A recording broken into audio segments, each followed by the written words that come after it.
नमस्कार विद्यार्थी मित्रांनो, स्वागत आहे आपलं यूट्यूब चॅनल ज्याचं नाव आहे मोहित मोटिवेटेड एक्झाम. आज आपण बघणार आहोत महाराष्ट्र स्टेट एक्झाम ऑगस्ट 2015 रोजी झालेल्या पेपर 1 मधील प्रश्न. चला तर मग सुरुवात करूया व्हिडिओला. प्रश्न क्रमांक 37 ते 40 साठी खालील तक्त्यांचा उपयोग करावा. खालील तक्त्यामध्ये 7 संस्थांमध्ये MBAच्या प्रवेश परीक्षेमध्ये बसलेले आणि त्या परीक्षेत उत्तीर्ण झालेल्या परीक्षार्थ्यांची माहिती दिली आहे.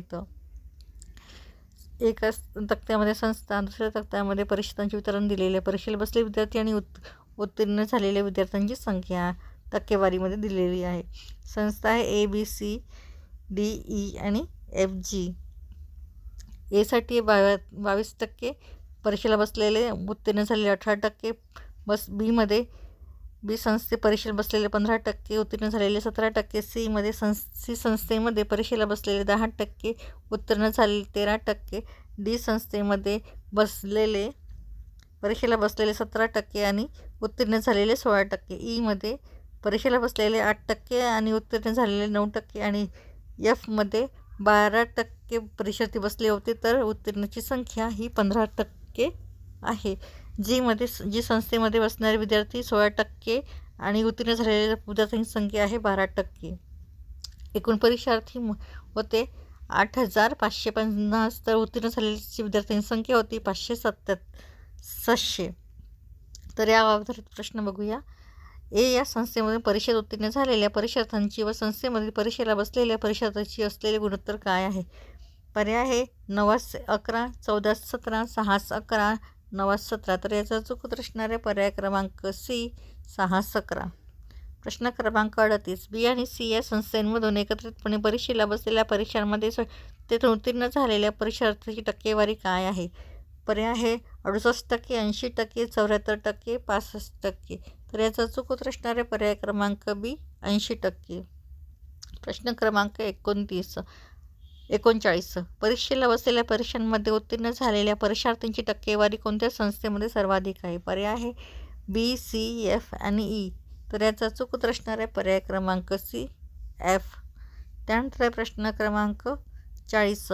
A आणि D संस्थेमधून परीक्षेत उत्तीर्ण झालेल्या परीक्षार्थी संख्या ही C आणि E या संस्थांमध्ये परीक्षेला बसलेल्या परीक्षार्थीपेक्षा कितीने जास्त आहे? पर्याय आहे 228, 279, 399, 407. तर याचा चूक उत्तर असणारे पर्याय क्रमांक C, 399.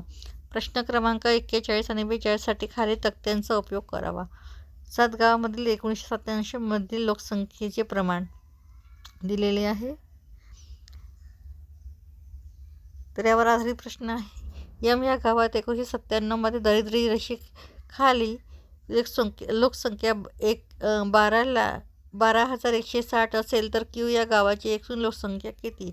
पर्याय आहे तर 18,500, 20,500, 22,000, 26,000. तर याचा चूक उत्तर असणारे पर्याय क्रमांक C, 22,000. प्रश्न क्रमांक 22.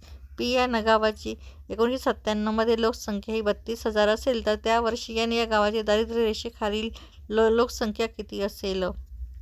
पर्याय आहे 14,100, 15,600, 16,500, 17,000. तर याचा चूक उत्तर असणारे पर्याय क्रमांक B, 15,600.